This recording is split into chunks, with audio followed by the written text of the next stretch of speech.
오늘 교제할 말씀은 디모데전서 3장을 보시겠습니다. 디모데전서 3장 14절부터 16절까지 함께 읽어보겠습니다. 시작.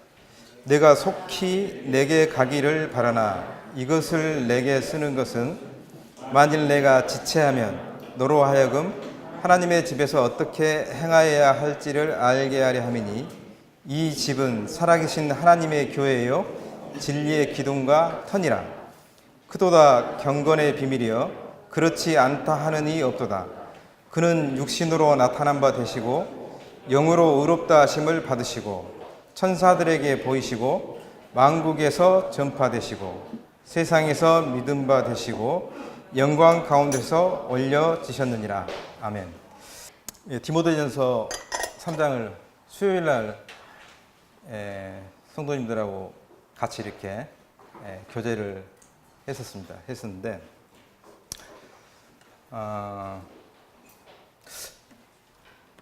좀 더 살펴봐야 될 부분들이 있다라고 이렇게 생각이 되어졌고 또 교회 학교를 하다 보니까 지금 성장 일반에서 하는 게 가정교회에 대해서 지금 이렇게 하고 있어요. 그래서 디모데 전서하고 또 이게 교회 학교에서 나누는 교재가 또 일치하는 점들이 있고 해서 제 스스로 이 부분들을 좀 이렇게 주의 있게 조금 이렇게 살펴보게 됐습니다. 살펴본 것에 대해서 함께 교제를 나누기를 원합니다. 원래 3장 전체를 읽었으면 좋겠는데 시간상 일부분만 제가 이렇게 함께 읽었습니다. 디모데 전서는 이 바울이 이 그리스도 안에서의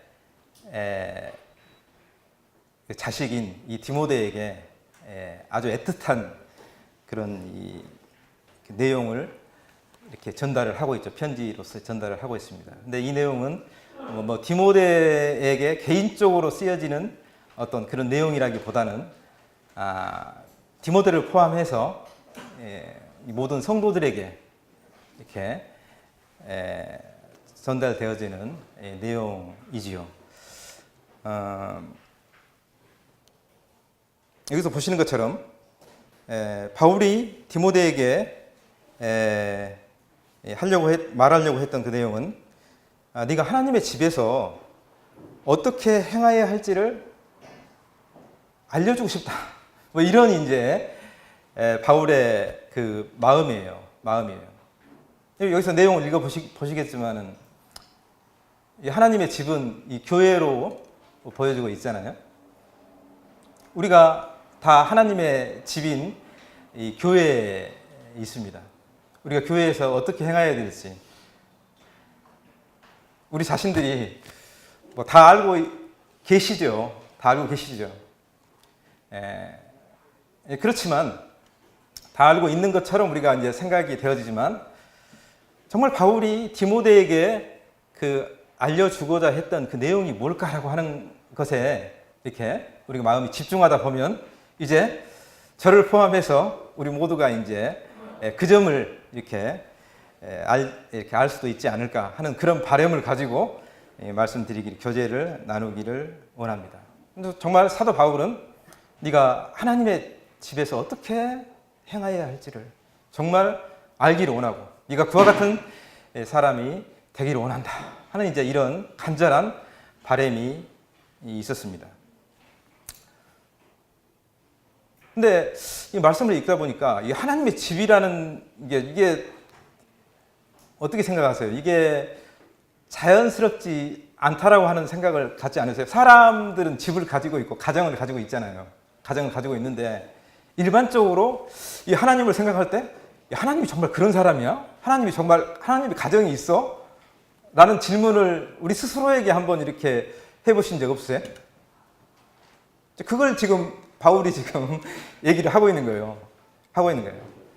이제 그 문제를 살펴보기 위해서는 우리가 창세기를 이렇게 좀 더 주의 있게 들여다 보셔야 됩니다. 창세기를 보시게 되면 사람을 언제 며칠째 창조하셨어요? 며칠째 창조하셨어요? 예? 어떤 분은 5일째 창조했다는 분 안 계시죠? 며칠째요? 6일. 7일째는 뭘 하셨죠? 그렇습니다. 안식을 하셨어요. 안식. 그러니까 하나님께서 사람을 창조하신 목적은 거기에 담겨져 있어요. 창조하신 목적은 뭘까요? 창조하신 목적이 있어요. 뭐죠? 뭘까요? 그렇죠. 역시 훌륭하신 성도님이십니다. 안식이에요. 안식하기 위해서 사람을 창조하신 겁니다. 근데 이제 앞부분을, 창세기 이제 앞부분을 이렇게 읽어보시면은 이제 그런 말씀이 나오잖아요. 하나님의 우리의 형상으로 사람을 창조하셨다. 이렇게 이제 말씀을 하고 있어요. 우리의 형상으로 사람을 창조하셨다. 이 말씀에 대한 이해는 어떻게 가지고 계세요? 하나님께서 지금 우리처럼 이렇게 생겼다는 건가요? 아니죠. 예, 하나님 영이세요. 영이세요. 그렇다고 하면 우리가 이해할 수 없는 말씀을 하나님께서 이 창세기에 기록을 해 놓으셨을까 하는 거예요. 정말 우리가 이해할 수 없는 말씀을 이렇게 기록을 해 놓으셨을까요? 하나님의 우리의 형상대로 사람을 창조하셨다라는 거죠. 도대체 우리의 형상이라는 게 뭐냐라는 겁니다. 그 해답은 누구한테 있을까요? 그 해답은 이 창조된 이 사람들에게 있다라고 합니다. 사람들에게. 먼저 어떻게 창조하셨죠? 먼저 아담을 이렇게 창조하셨습니다. 아담을 창조하시고 나서 그 다음에 아담을 깊이 잠들게 하셔가지고 하와를 이렇게 여자를 이렇게 거기서 이렇게 분리해내셔가지고 창조하셨어요. 그리고 나서 어떻게 하셨죠? 하나님께서 한 몸이다 하고 두 사람을 한 몸으로 이렇게 짝지어 주신 거예요. 이건 뭘 의미하는 거예요? 그 두 사람, 남자와 여자가 뭘 이루었다? 예, 역시 대답을 잘 하셨습니다. 가정을 이뤘다, 가정을. 그러니까 하나님께서 우리의 형상이라고 하는 것은 우리의 형상이 지금 가리키고 있는 게 뭘까요? 뭘 가리키고 있죠? 가정을 가리키고 있는 거예요. 가정입니다. 하나님께서 먼저 남자와 여자를 이렇게 분리해서 이렇게 창조하지 않으신 것은 그와 같이 하나님께서 창조하신 그 목적을 이렇게 더 분명하게 나타내기 위해서 먼저 남자를 창조하시고 그 다음에 여자를 창조하셔가지고 두 사람을 짝지어서 가정을 만들어 주신 거예요. 가정을 창조하신 거예요. 이게 우리의 형상이라고 합니다. 하나님께서는 이걸 가정을 창조하시고 나서 어떻게 안식하셨어요? 어떻게 안식하셨을 것 같아요? 어떻게 안식하셨어요? 네? 어떻게 안식하셨어요? 그 가정 안에서 하나님께서 창조하신 그 가정 안에서 안식하셨단 말이에요. 7일째 안식. 그러니까 이 말씀 무슨 말이냐면 하나님께서 세상 가운데 자신을 계시하고 하나님을 나타내는 방법이 어떤 식으로 나타내냐면은 하나님께서 어느 순간 나타나고 내가 하나님이야 이렇게 나타나는 게 아니고 사람을 창조하신 그 사람이 이루어 놓은 그 가정을 통해서 하나님이 이런 분이라는 것을 말씀하기를 원하셨다라고 하는 거예요. 그러니까 하나님이 다른 사람들이 하나님을 알아야 되잖아요. 구원받으려면 알아야 되는 거 몰라야 되는 거 알아야 돼요. 근데 하나님은 어떻게 알 수 있어요? 내가 복음 전해서? 내가 막 말씀을 이렇게 잘 가르쳐가지고 알 수 있을까요? 물론 그렇게 도움을 줄 수 있지만 결국 하나님에 대해서 아는 것은 그 가정을 통해서 하나님께서 명하신 그 하나님의 가정, 교회를 통해서 하나님을 알 수 있도록 하셨다는 거예요. 이것이 이제 하나님께서 이 사람을 창조하신 목적이 되는 것입니다. 그런데 이 창조의 이 목적은 한 번도 지금 이 순간도 변한 적이 없어요. 변한 적이 없습니다. 교회의 탄생을 한번 거슬러 올라가 보겠습니다. 교회가 언제 탄생을 했나요? 교회가 언제 탄생을 했죠? 하나님의 교회가 언제 탄생을 했어요? 2000년 전에 오순절 때 성령이 강림하셔가지고 탄생을 했어요. 탄생을 했습니다. 근데 이렇게 사도행전을 쭉 읽어보시면은 그들이 가정에서 떡을 떼고 교제하고 기도하기에 힘썼다, 이런 그 장면이 분명하게 이렇게 기록이 되어져 있습니다. 그러니까 교회가 이렇게 이제 오순절날 성령이 임해서 시작됐지만은 그 교회가 이제 이렇게 세워지고 열매를 맺고 어떤 과실을 내는 데는 어디서 그게 과실을 맺었어요? 교회라고 하는 이게 맺었어요? 이 가정이에요, 가정. 왜 그랬을까요? 왜 가정에서 그렇게 떡을 떼고 이렇게 했을까요? 가정이라는 공간이, 집이라고 하는 물리적인 공간이 편안했기 때문에, 거기 뭐 먹을 것이 많고 뭐 이랬기 때문에 그랬을까요? 아니에요. 그게 하나님께서 창조하신 그 목적을 이루기 위해서 그랬다고 하는 것입니다. 하나님께서 아담과 하와를 창조하시고 그들에게 명하신 그 부르심대로 이제 오순절 성령이 임하셔가지고 어때요?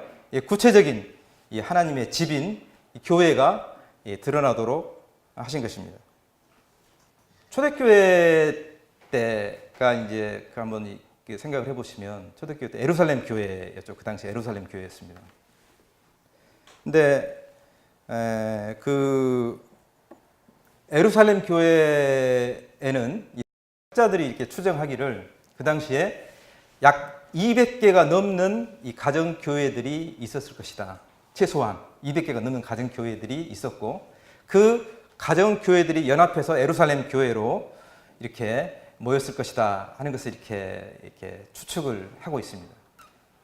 그렇다고 하면 그 가정 교회들이 있었으면은 각 가정 교회들에는 또 어떻게 될까요? 그 가정 교회 안에는 여러 개의 또 몇 가정들이 모여가지고 그 가정 교회를 이루고 있다라고 하는 것입니다. 그러니까 우리가 교회의 모습을 이렇게 생각을 해보면, 초대교회는 우리가 지금 이렇게 모여 있는 이걸 가지고 그 교회라고 하는 정의를 내리지 않고 가정들이 모이는 가정 모임, 그리고 그 가정 모임들이 또 모이는 온 교회, 이러한 과정을 생각하면서 이것이 교회다라고 이제 그들이 가지고 있었던 마음의 교회에 대한 정의였다고 하는 것입니다. 이 디모데전서 3장을 이렇게 보시게 되면 그 감독의 자격에 대해서 나옵니다. 또 집사의 자격에 대해서 나옵니다. 저는 이 말씀을 읽을 때마다 제 스스로 굉장히 무거워요, 마음이. 과연 내가 여기에 뭐 적합한 사람인가 하는 이제 그런 생각이 이렇게 들고, 이제 수요일 날도 이제 그런 뭐 이렇게 간증을 이렇게 했습니다만은, 근데 왜 이런 감독의 자격과 집사의 자격을 이렇게 3장에서 기록을 해놨을까 하는, 그 의도가 뭘까라고 하는 거예요. 이 점을 생각하니까 제 마음이 생각이 이렇게 깊어지더라고요. 왜 바울이 이렇게 감독의 자격과 이 집사의 자격을 기록을 해놨을까? 이렇게 잘 보고 앞으로 장모 이렇게 선임하고 이렇게 집사 선임할 잘 뽑으라, 뭐 이런 의미였을까? 물론 그 의미도 담겨져 있을 것입니다. 하지만 이 궁극적인 바울이 겨냥하고 있는 그 의도를 우리가 이렇게 생각해 보는 게 이렇게 중요하다라는 생각이 되어져요. 왜 그랬을까요? 여기 이제 읽어보시게 되면 이제 분명하게 들어오는 이제 말씀이 뭐였냐면은, 감독은 한 아내의 남편이 되며, 라고 되어 있어요. 남편이 되며. 한 아내의 남편이 되며, 그리고 자녀들을 잘 다스리며. 이건 이제 뭘 의미할까요? 이것은 이 정상적인 가정에서 이 정상적인 아버지를 말하고 있습니다.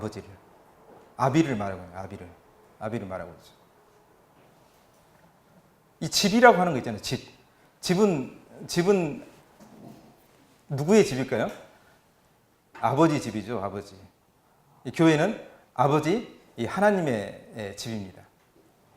그래서 바울이 하나님의 교회가 하나님의 가정을 이루는 것이라고 하는 그 목적, 그 의도를, 그 경륜을 알았기 때문에 이 교회를 보존하고 감독하고 돌보고 섬기고 있는 사람이 어떤 생각을 가지고 있어야 되는지, 어떤 믿음을 가지고 있어야 되는지를 우리가 찾아볼 수 있는 거예요.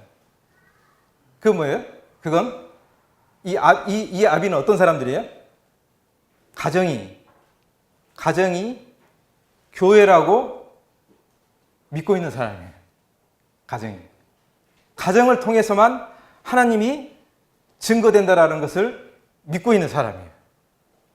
그렇기 때문에 그렇게 어떻게 돼요? 이런 사람들을 이렇게 세워 갔을 때 어떤 현상이 일어나겠어요? 이 가정은, 교회는 이 가정들이 연합된 교회의 형태로 나타나는 거예요. 가정들이 연합된 교회의 형태. 이러한 이 교회의 원리를 지켜 나갔다고 하는 것입니다. 그렇기 때문에 교회에 있어서 이런 그 리더십은 굉장히 이렇게 중요한 부분이라고 이렇게 생각이 되어집니다. 하나님의 집은 도대체 뭐냐라고 하는 거예요. 이게 물리적으로 이렇게 지어진 벽돌로 쌓아진 뭔 집이냐. 하나님의 집이 어떻게 나타났습니까? 물론 구약을 살펴보게 되면은 거기 성막이 나오고 이렇게 이제 실제 이제 건축물로 쌓은 이 솔로몬의 성전이 나오고 뭐 이렇게 합니다. 그게 하나님의 집의 모형이죠. 하나님의 집의 실제는 뭐냐, 실제는 뭐냐. 히브리서 3장 6절을 한번 잠깐 보시겠습니다. 그리스도는 하나님의 집을 맡은 아들로서 그와 같이 하셨으니 우리가 소망의 확신과 자랑을 끝까지 잡고 있으면 우리는 그의 집이라. 그게 집이죠. 또 사도행전의 말씀 중에서 주 예수를 믿으라. 그러면은 너와 내 집이 구원을 얻으리라. 이렇게 돼 있어요. 이 말씀을 보면은 그 복음이 겨냥하고 있는 것이 뭘까요? 그 개인이겠습니까? 가정이겠습니까? 뭘까요? 가정이에요. 너와 내 집이 구원을 얻으리라. 그 가정을 겨냥하고 있는 것입니다. 집은 어떤 것입니까? 가정을 정의 내려보시면 어떻게 해요? 어떤 정의가 내려질까요? 쉬는 곳이죠. 안식하는 곳이에요. 가정에 들어갔는데 불편하고 막 이렇게 어려움이 있다라고 하면은 사람이 어떻게 되겠어요? 굉장히 영혼이 피폐해질 것입니다. 더불어서 교제하는 것입니다. 교제하는 것. 사람들이 생각하는 안식하고 성경에서 말하는 안식하고 다르다는 거 알고 계시죠? 일반적으로 사람들이 생각하는 안식은 뭐예요? 좋은 어떤 휴양지 가서 호텔 이런 데 가서 쉬는 거예요. 아무 생각 안 하고 쉬고 독서하면서 쉬고 이걸 이제 안식이라고 하는 이제 그런 막연한 생각들을 가지고 있습니다. 근데 우리가 생각하는 안식은 뭐예요? 안식은 교제하는 것입니다. 교제하는 것. 사귐이에요. 교제하면서 쉬는 거예요. 교제하면서 쉬는 거예요. 그렇기 때문에 하나님께서 우리를 하나님의 집이다라고 말했을 때 우리를 그런 교제의 대상으로 우리를 부르신 것입니다. 그 안에서 하나님께서 교제하면서 안식을 취하시는 거예요. 교제하면서. 어떻게 교제해요? 예배드림으로. 하나님께서 저희들이 예배 드리는 것을 흠양하시잖아요. 이렇게 흠양하시거든요. 이렇게 보면은 동물들을 이렇게 제물을 해가지고 이렇게 제단에 드리면은 이렇게 향기가 올라오죠. 타는 냄새가 올라와요. 근데 하나님께서 그걸 우리 직접 가서 그걸 맡으면 어떻게 했어요? 별로 향기롭지 않다는 생각을 가지실지 모르지만 하나님께서는 그것을 굉장히 향기롭게 이렇게 맡으시고 기뻐하시는 거예요. 저희 집에서 이제 가끔씩 이렇게 저희 아내가 이제 커피를 이렇게 로스팅을 합니다. 로스팅을 해요.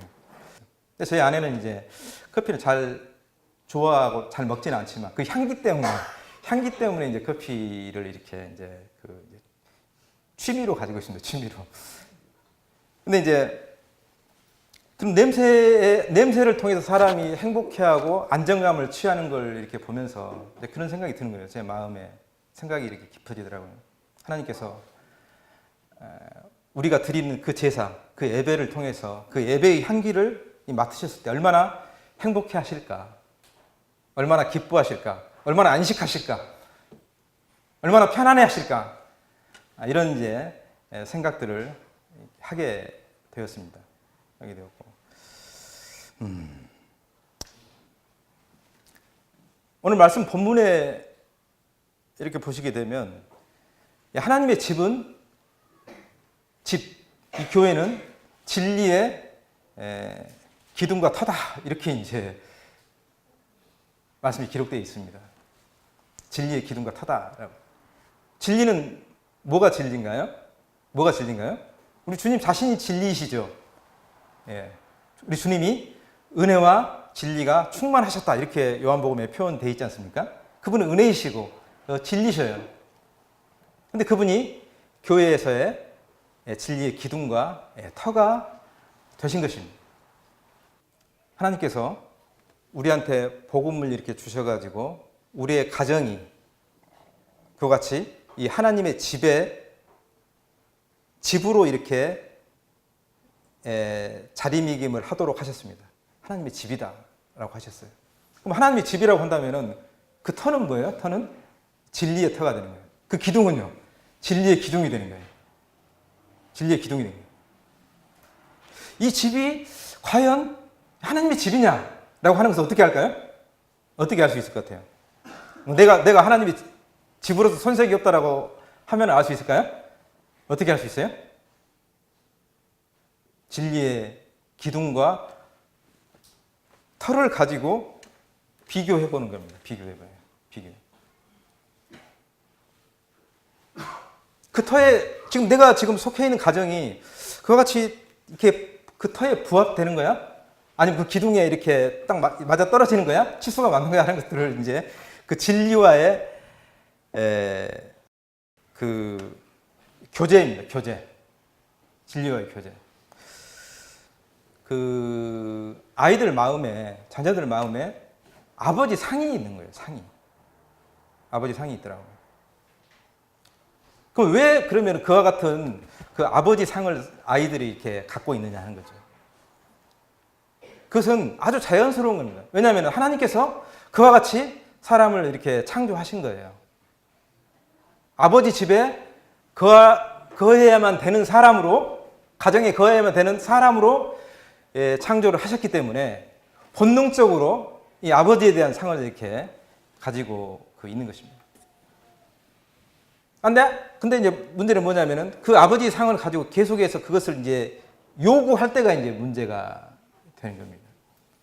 우리가 실제 이제 아버지가 있습니다. 나중에 주님 오셨어요. 주님이 오셔가지고 주님 나라에 갔어요. 그때도 아버지하고 아들의 관계죠. 맞죠? 그때도 가가지고 아이고 아버지, 할아버지 뭐 이렇게 하는 거죠. 아니죠. 아버지하고 아들의 관계는 이 땅에서 살 동안만 존재한다는 거예요. 그럼 왜 한시적으로만 그렇게 하셨냐 이거예요. 그건 뭐예요? 진정한 아버지는 하늘에 계시기 때문에 이 육신의 아버지를 통해서 그 영적인 아버지, 하늘의 아버지를 알아가는 어떤 그 도움을 받을 수 있는 그걸로 하나님께서 계획하셨다는 거예요. 이게 한시적으로 주신 겁니다. 한시적으로 주신 거예요. 그러니까 이제 문제는 뭐냐면은 이렇게 이제 자녀들하고 이제 관계 가운데서 이제 아이들이 침례받고 이렇게 하게 될 때 그때는 이제 하나의 형제로 이렇게 대우를 해줍니다. 형제, 자매로 이렇게 얘기를 해줘요. 동역자로 돼야 돼요. 동역자. 그럼 동역자라고 그랬는데 동역은 일이잖아요. 그럼 그 일이 뭐냐 이거예요. 뭐냐 이게. 이 점에 대해서 이제 이렇게 내 아이들하고 이제 그 교제를 해보니까 명확하지 않는 거예요. 명확하지 않는 거예요. 그걸 알면서도 신앙생활을 한다고 하면서도 자기 마음 안에 있는 그 아버지 상을 요구를 하는 거예요. 이렇게 요구하는 거예요. 이게 이제 문제가 되는 거죠. 근데 실제 그 아버지의 상은 뭐라 그럴까? 이게 옳지 않는 것입니다. 옳지 않는 거예요. 사람 안에 있어야 될 아버지 상은 누가 됩니까? 하나님 아버지가 되어야 되는 것입니다. 하나님 아버지가 되어야 되는 거예요. 하나님 아버지가. 근데 내가 아버지로부터 정당한 대접을 못 받고 아버지로부터 거칠게 내가 이렇게 다루심을 받았고 했던 것을 마음에 계속 두고 있고 그것을 이렇게 곱씹고 마음 가운데서 이걸 탁 이게 응어려져 가지고 있는 것은 이것은 하나님 앞에서 정당할까요? 정당하지 않을까요? 정당하지 않는 것입니다. 그것은 하나님을 아버지로서의 그 하나님을 외면하는 것입니다. 그럼 그 마음이 도대체 왜 그런 마음이 일어나느냐? 왜 그런 마음이 일어나냐? 왜 그런 마음이 일어날까요? 그것은 사람이 가지고 있는 죄의 본성이라는 거예요. 죄의 본성. 이것을 이해하고 받아들일 때까지는 계속해서 그와 같은 아버지로부터 받았던 그 괴리감이 이제 자식들을 괴롭히는 거예요. 괴롭히는 거예요. 이제 거기에 갇혀버린 겁니다. 그와 같은 감정, 그와 같은 생각이 딱 갇혀버린 거예요. 그러니까 뭔 일이 안 되면 어떻게 해요? 내가 뭔 일이 안 되면 이건 아버지 때문이야. 내가 좋은 아버지를 만났어도 내가 정서적으로 안정이 되고 참이 뭐 이렇게 했을 텐데 하는 이제 그런 원망을 마음 가운데서 하게 된 것입니다. 근데 이런 마음으로부터 자유롭게 되는 것은 그것은 뭐예요? 아들로서 하나님의 아들로서 아버지를 대면할 때 그때 어떻게 해요? 그 연약한 육신의 아버지도 포용하게 되는 거예요. 포용하게 되는 거예요. 이해하게 되는 겁니다. 그럴 수밖에 없었구나. 아버지도 인간이구나. 사람이구나. 이렇게 이해하게 받아들이게 되는 겁니다. 저는 이제 아내하고 이렇게 교제를 쭉 이렇게 마음을 이렇게 여는 교제를 해봤더니 우리 아내도 그렇더라고. 아내도 아버지로부터 받은 이게 정말 만만치 않아요. 정말 만만치 않아요. 뭐 저희 아내뿐만이겠습니까? 저도 그렇습니다. 저도 아버지에 대해서 이렇게 생각하면은 별로 좋은 어떤 그런 게 이렇게 없어요. 이게 항상 엄하고 항상 자기 고집대로 하고 자기 방식대로 하고 이거밖에 없는 거예요. 이게. 그래서 뭐가 있습니까? 아버지 학교라는 게 있더라고요. 아버지 학교. 실은 아버지 학교는 교회입니다. 교회죠. 아버지를 배워가는 것이잖아요. 예? 우리에게는 아버지 학교가 따로 필요 없어요. 따로 필요 없어요. 자녀들이 그렇게 원하는 아버지 상을 갖고 있다고 하면 도대체 거기에 만족하는 아버지가 되기 위해서는 우리가 얼마나 노력을 해야 될까요? 아버지들이 노력을 엄청나게 한다 하더라도 그걸 다 맞춰낼 수 있을까요? 이게 불가능한 것입니다. 불가능해요. 이러한 한계를 서로가 아버지도 그 자식도 서로가 이제 아는 것이 참 중요하더라고요. 알고. 그럼 우리의 아버지, 하늘의 아버지를 알아가자. 그분이 우리 아버지지 않니? 라고 이제 얘기를 이렇게 하고 우리가 동역자라고 하면 너나 나나 똑같은 성도로서의 그와 같이 이 아버지를 한 아버지를 알아가고 그 아버지 앞에서 우리가 서로 교제하는 것. 서로 교제하는 것. 이것이 실제 가정에서의 아버지와 자식 간의 교제가 될 것이다. 라는 것입니다. 그래서 이제 저도 이제 이 과정을 겪어가고 있습니다. 근데 뭐 다른 집 자식들도 뭐 다 마찬가지겠습니다만 저희 집 자식들을 보면서 야, 얘들 참 강적이다 이런 생각들을 참 스스로 이렇게 많이 해봅니다. 절대 근다해서 뭐 저는 저희 자식들을 이렇게 비난하는 건 아닙니다. 비난하는 건 아니고 뭐 당연히 기쁘게 받아들입니다. 기쁘게 받아들이고 하나님이 주신 선물로 받아들여요. 받아들이는데 그렇다라고 하는 것입니다. 그래서 이 자녀 교육은 누구의 책임이다라고 하죠? 그래서 이제 아버지의 책임이다라고. 아버지 책임이다. 아버지 책임.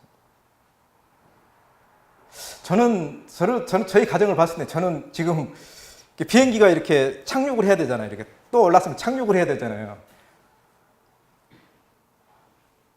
착륙에는 두 가지가 있다고 봅니다. 어떤 착륙이 있을까요? 자연스럽게 하는 경착륙이 있을 테고 하나는 뭐예요? 비상착륙이죠. 비상착륙. 비상착륙도 착륙이잖아요. 그래서 이제 우스갯소리로 뭐 저는 나는 꼭 경착륙이 아니고 비상착륙을 하는 것 같아 하면서 이제 그런 표현을 사용하는데, 어찌 됐든 제가 이제 그런 어려운 가정을 이렇게 자녀들하고 이렇게 겪어가면서 참 그동안 몰랐던 거, 이런 걸 참 많이 배워요. 주님이 어떤 분인가, 아버지가 어떤 분인가. 솔직히 이제 이런 그동안 몰랐던 부분들을 이렇게 서로 배우고 이렇게 있습니다. 저는 이게 이제 이렇게 이제 그 하나님의 가정에 있는 그 가정으로 이렇게 우리가 자리매김하고 있다는 것을 서로 확인하는 것, 서로 마음을 열고 확인하는 것, 이것이 저는 이 교제라고 이렇게 말씀을 드리고 싶습니다. 이게 교제라고 하는 거죠. 교제. 저는 아침에 일어나면서 이제 그런 기도를 합니다. 아버지를 불러요. 마음에서 아버지, 아들입니다. 이렇게 불러요. 아들입니다. 내가 누구냐? 아들입니다. 내가 아들인 것을 고백하는 그것은 뭘까요? 그것은 내가 아들일 수 없잖아요. 하나님 아들일 수 없잖아요. 주님이 계시기 때문에 아들입니다. 주님의 이름이 있기 때문에, 주님이 그 이름을, 아들의 이름을 나에게 주셨기 때문에 아버지, 아들입니다. 그냥 얼굴을 그냥 이렇게 굳세게 하고 아버지 앞에 나가는, 이렇게 하면 마음이 이제 이렇게 평안해져요. 기도할 수 있게 되고 그렇게 됩니다. 아브라함을 하나님께서 부르셨습니다. 어디로 불렀죠? 가나안으로 부르셨죠. 근데 성경을 자세히 보시게 되면은 아브라함의 아버지가 데라라고 하는 사람이에요. 데라. 근데 그 데라가 살아있을 때 그 가나안을 들어가고자 힘을 썼는데 그 데라가 살아있을 동안에는 가나안에 들어갈 수가 없었습니다. 언제 들어갔어요? 그러면은 데라가 죽었을 때. 그래서 하나님께서는 성경에 기록하기를 네 본토 친척 아비집을 떠나서 내가 지시할 땅으로 가라, 이렇게 이제 말씀하시잖아요. 그 말씀에서 이렇게 다가오는 게 뭐예요? 아비집을 떠나라는 거예요. 이 가정이 교회라는 그 출발은 어디서부터예요? 아비집을 떠나는 곳에서부터 출발하는 겁니다. 아비집을 떠나는 곳으로부터. 자식한테 물어봐야 되는 거죠. 좀 물어보고 있습니다. 너는 도대체 네 마음에 있는 아비는 어떤 아비냐? 어떤 아비냐? 저한테 스스로 질문합니다. 나는 도대체 어떤 아비인가? 내 아버지는 누군가? 스스로 저한테 질문하고 있어요. 본토 친척 아비집을 떠나서 내가 지시할 곳으로 가라. 지시할 곳이 어디예요? 하나님의 집이라고 하는 것입니다. 이 하나님의 집에 대한 그 개념은, 그 부르심은 야곱에 의해서 구체화됩니다. 야곱이 어떻게 해요? 그 이제 에서의 그 위협을 피해가지고 이제 라반의 집으로 이렇게 갈 때 거기서 돌베개를 쥐고 자다가 꿈을 꾸고 나서 여기가 하나님의 집이구나 해서 돌베개를 이렇게 세워놓고 거기다 기름을 붓고 하나님께서 내가 아버지 집으로 돌아오게 하시면은 여기서 내 하나님이 집이 되겠습니다. 집으로 이렇게 내가 이렇게 하겠습니다. 하는 이제 그런 소원, 맹세를 하게 됩니다. 약속을 하게 돼요. 근데 그 약속의 보증은 누가 하세요? 하나님이 하시는 거예요. 하나님이 하세요. 그러고 나서 이제 가죠. 근데 그때 이제 가나안에 들어올 때는 언제 가나안에 들어오게 됐는지 아세요? 언제 시점이 있어요. 시점. 어떤 시점이에요? 누구를 낳았을 때 가나안에 이렇게 가야 되겠다고 하나님께서 명령을 하시죠? 요셉을 낳았어요. 요셉. 성경에 그렇게 기록되어 있습니다. 요셉은 누굽니까? 그것은 전적인 그리스도를 예표하고 있습니다. 그러니까는 그 말인즉슨 그리스도, 그 아들을 낳았을 때 이제 네가 이제 가나안에 내 집에 들어갈 때가 되었다, 이렇게 이제 명령을 하신 거예요. 그러면서 이제 그렇게 출발을 이렇게 하게 됩니다. 그러니까 하나님의 집에는 누가 거예요? 아들이 거하는 거예요. 아들이 아니면은 갈 수가 없는 거예요. 그래서 야곱이 이제 이렇게 해서 이제 들어오게 되죠. 들어오는데 바로 들어가지 못하고 세겜에서 이렇게 머뭇거리다가 이제 거기서 이제 딸 디나가 이제 강간을 당하고 하면서 이렇게 화를 당하게 됩니다. 올라가야 됩니다. 왜 못 올라갔을까요? 아버지에 대한 그 개념이 정립이 안 된 거예요. 아버지가. 그렇기 때문에 하나님께서 뭐라고 했어요? 이제 그 환란을 당하고 나니 그때 이제 정신이 이제 버뜩 들어옵니다. 아, 내가 아버지 집에 가야 되겠다. 아버지 집에 가야 되겠다. 그래서 이제 그 장신구들이 우상들을 다 이렇게 이게 이제 제거를 합니다. 그럼 지금까지 그 야곱 안에 있었던 아버지 상은 누구였어요? 그 가족들한테 있는 아버지 상은 누구였어요? 네? 누구였을까요? 그 우상들이 마음이 간뜩 이렇게 아버지 상으로 이렇게 딱 자리 잡고 있었거든요. 근데 그런 걸 딱 제하고 나니까 어떻게? 베델로 올라갔습니다. 하나님의 집, 베델로 올라갔습니다. 거기서 이제 그것을 보게 된 것입니다. 구약에서 이렇게 기둥을 세웠다는 것은 그것은 뭐냐면 맹세를 할 때, 언약을 맺을 때 기둥을 세웁니다. 언약을 맺을 때 기름을 부었죠. 그렇기 때문에 지금 성도들이 지금 처해 있는 가정에서의 처해 있는 이 상황들, 어떤 가정은 참 남편을 보면서 저 사람은 절대 안 돼. 이런 분도 있을 수 있어요. 또 어떤 자식을 보면서 정말 안 돼. 아내를 보면서 절대 안 바뀔 거야. 안 돼. 나는 뭐 가정교회나 아니면은 분당 부부교회에서나 이렇게 잘 봉사하고 이렇게 하지. 우리 가정은 안 돼. 이렇게 생각할 수 있어요. 저도 그런 막막함에 직면할 때가 한두 번이 아닙니다. 막막함에. 근데 우리는 어떻게 해요? 거기서 그냥 무너지고 거기서 그냥 좌절하고 있어야 되나요? 아니에요. 야곱에게 그 베델에서의 그 기둥으로 약속하셨던 것처럼 우리에게 어때요? 우리 마음 안에 그 진리의 기둥과 터로서 우리하고 언약을 맺으셨다는 거예요. 약속을 의뢰해서 주님께 구해야 되는 것입니다. 주님, 약속하지 않으셨습니까? 저희 가정이 진리와 기둥과 터에서 세워진 그 가정으로 세워진다고 약속하지 않으셨습니까? 하는 그 요구를 주님께 해야 한다고 하는 것입니다. 우리는 교회라는 그 정의를 스스로에게 내릴 때 이게 참 중요합니다. 교회라는 정의를 내릴 때. 우리 분당 부부교회는 가정교회 플러스 온교회로 모이는 거야. 이 두 개가 교회야. 뭐 이 정도만 해도 뭐 훌륭하셔요. 근데 성경에서 이렇게 자세히 이렇게 보게 되면 성경에서 말하는 교회, 그것은 각 가정 플러스 가정교회 플러스 온교회입니다. 거기다 가정을 넣으셔야 됩니다. 저는 그 거기다가 가정을 넣는다는 게 얼마나 그것이 기쁨이고 소망이지만 얼마나 고통스러운지, 얼마나 힘든지를 제 스스로 경험하고 있습니다. 잘 압니다. 하지만 넣으셔야 돼요. 왜요? 하나님께서 그 가정으로 불렀기 때문에, 하나님 부르심이라고 하니, 하나님이 약속을 했기 때문에, 이게 진리의 기둥과 터로서 약속을 하신 겁니다. 진리의 기둥과 터. 그래서 성경은 크도다 뭐라고 했습니까? 경건의 비밀이야. 이렇게 표현하고 있습니다. 크도다 경건의 비밀이야.